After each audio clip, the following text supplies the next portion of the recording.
I wanted to give you 5 good reasons why I think you should buy Suzuki Rf900 now. And so, straight to the point, I'm not going to be waffling too much about things that don't matter. The reason number 1 why I think you should consider buying this motorcycle is because it's a very rare motorcycle. You see, the fact is that they were only making them between 1994 and 1997. And I know what some of you might say, hang on a minute, what about 98 and 99 models?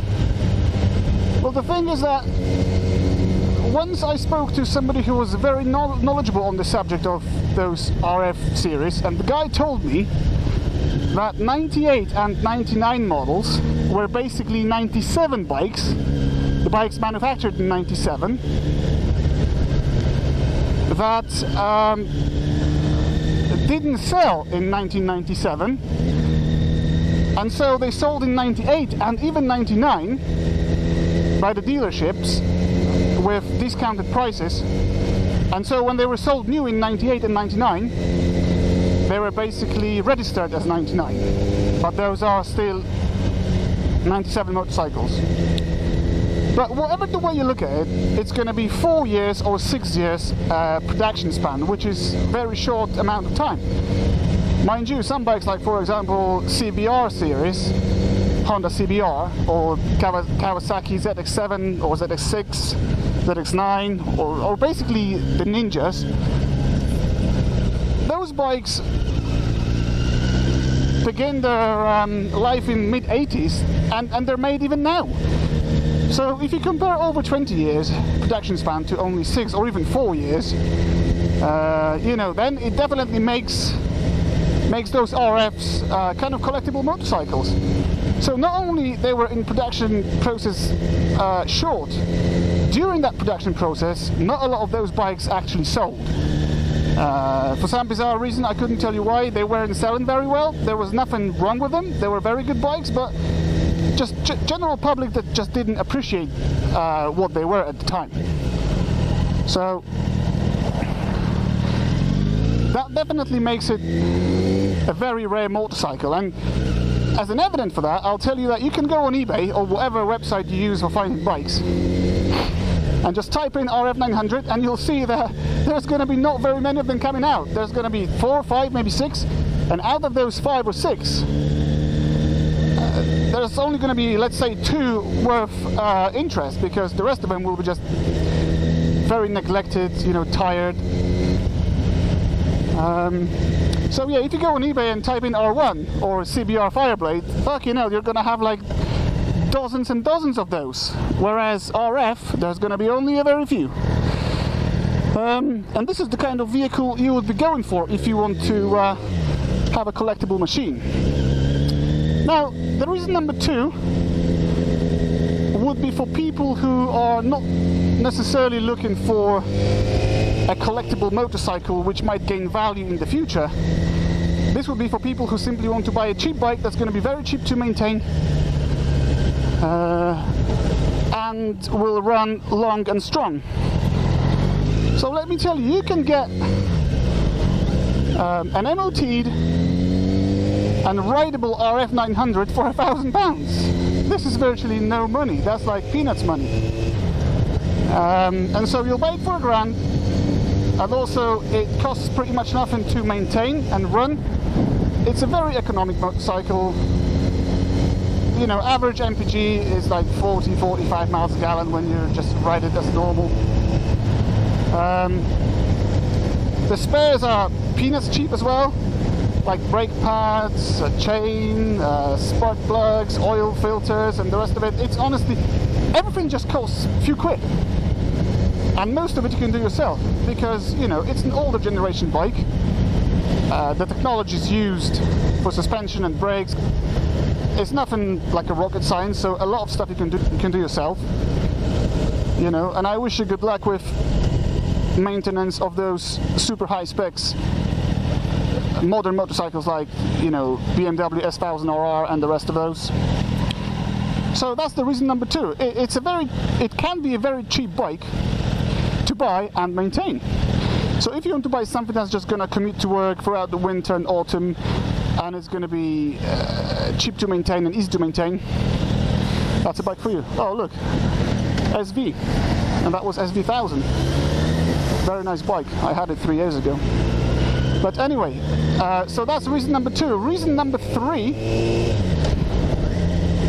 for owning and buying this bike now would be the engine. And to be honest with you, I think the engine is actually the best component of the whole package. The engine is derived from GSXR 1100W. And do not confuse it with those oil-cooled GSXRs, because the W stands for water. Because the latter version of GSXR 1100 was water-cooled. And basically RF900 engine, it's basically the same thing, but it's just slightly revamped. It's been de-stroked, so from 1100cc they went down to 937 exactly.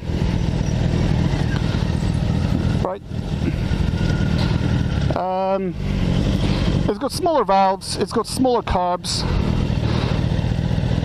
and a few other little tweaks which make this bike slightly more novice friendly, because GSXR 1100 was just a brutal sports bike, whereas this is a sports tourer. And so the engine is absolutely bulletproof. As I mentioned before, it's pretty economic and very powerful, which is obvious because it's derived from something which was meant to be a Fireblade killer, the GSXR. So there's a lot of power at the very bottom of the rev range. Like for example now, look, it's 3 grand on the clock, and I open up and it goes straight away, no hesitation. There's a very stonking mid-range, which is good for sports touring, and you've got this typical 4-in-line screaming top end. Just simply power everywhere. Which makes this engine so sweet. Just one oddity is the gearbox. Same as GSXR 1100, this bike has only 5 gears, which is kind of bizarre. I don't know why they've done it. It's not a great disadvantage, and it actually works pretty well, but sometimes, especially on the motorway, you feel that you would need that 6th gear. But yes, continuing with the reasons for purchase of this bike now, the reason number 4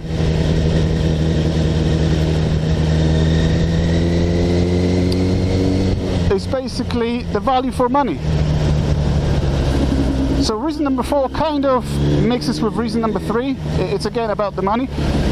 But if you consider that we're talking about a vehicle with almost 1000cc engine,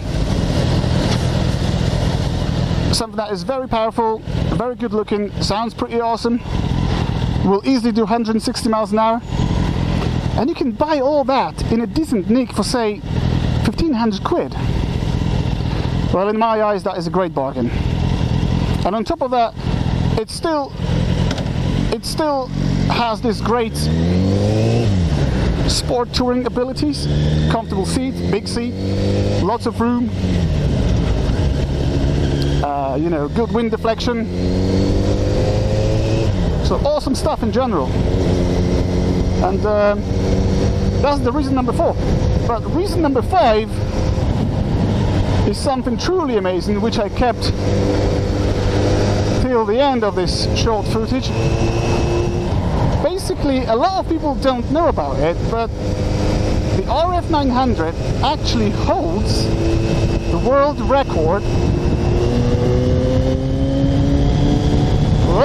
that was constituted in 1994 by the group of German motorcycle magazine journalists. That was the Motorrad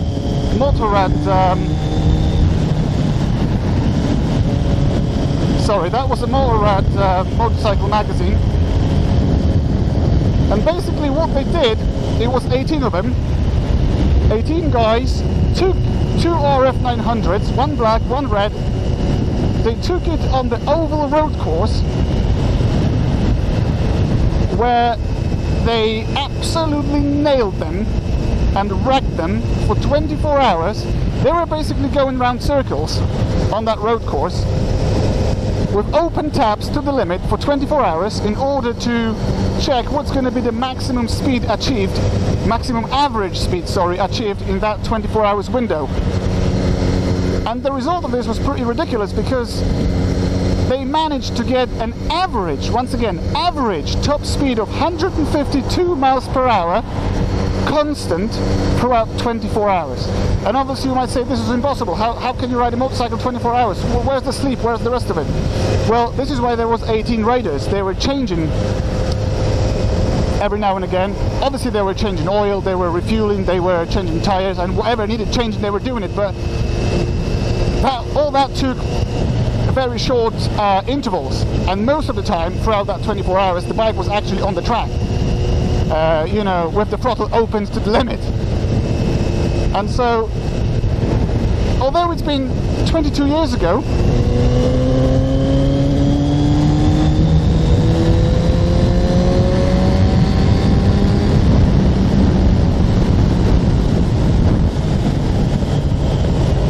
that was nice.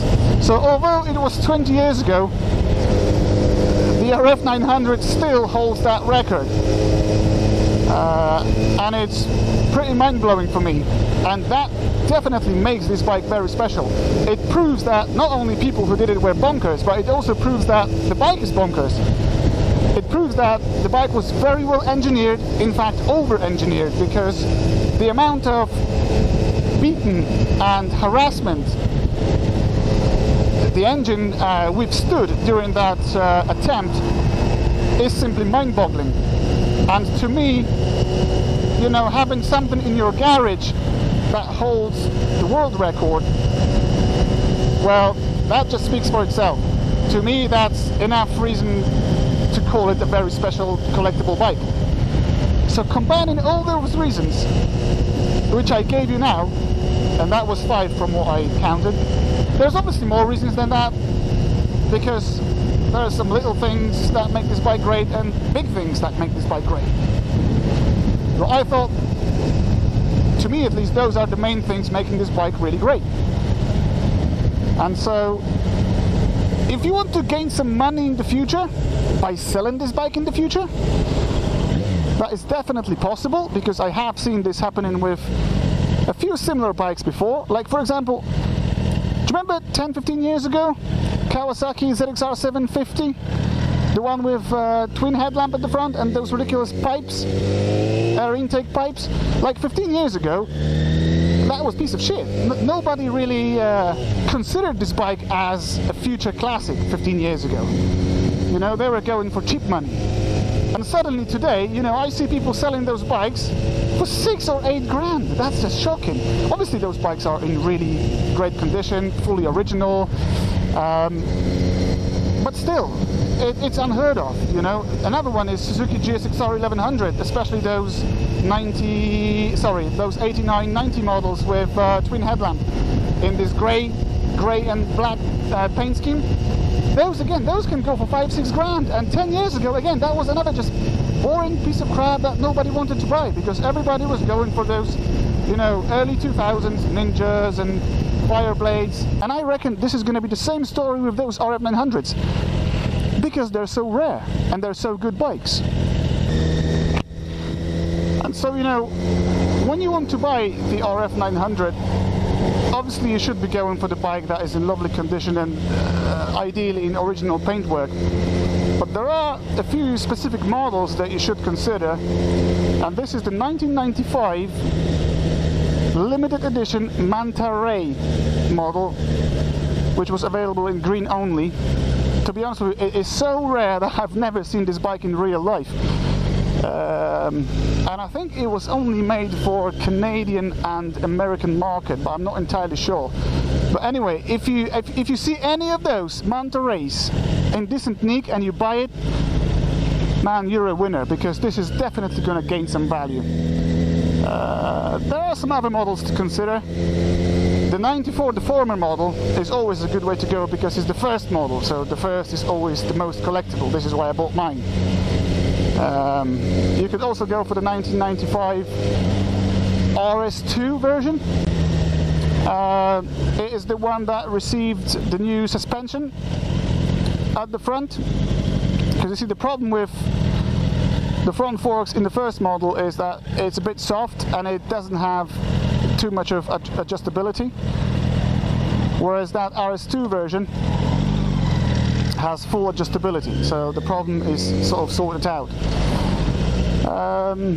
Yeah, you can also look for a bike that is modified. That's no problem at all, but as long as it's modified in a smart way, you know. If it's really well maintained and it's, you know, all the bolt-ons are removable, like for example, this is stuff I did to my bike. You know, I've got lots of modifications, but most of that stuff can be simply removed within a few hours and returned back to stock, and I've got all the original parts, so that's not a problem at all. And a few revs, yeah, that sounds good. That sounds good to me. The little lady looking at me. You see, this is what happens when you've got Rf900. Everybody looks at you because it's a cool bike. So anyway, so time to finish the video. Thank you for your attention, fellas, and I promise there's going to be more about Rf900 soon.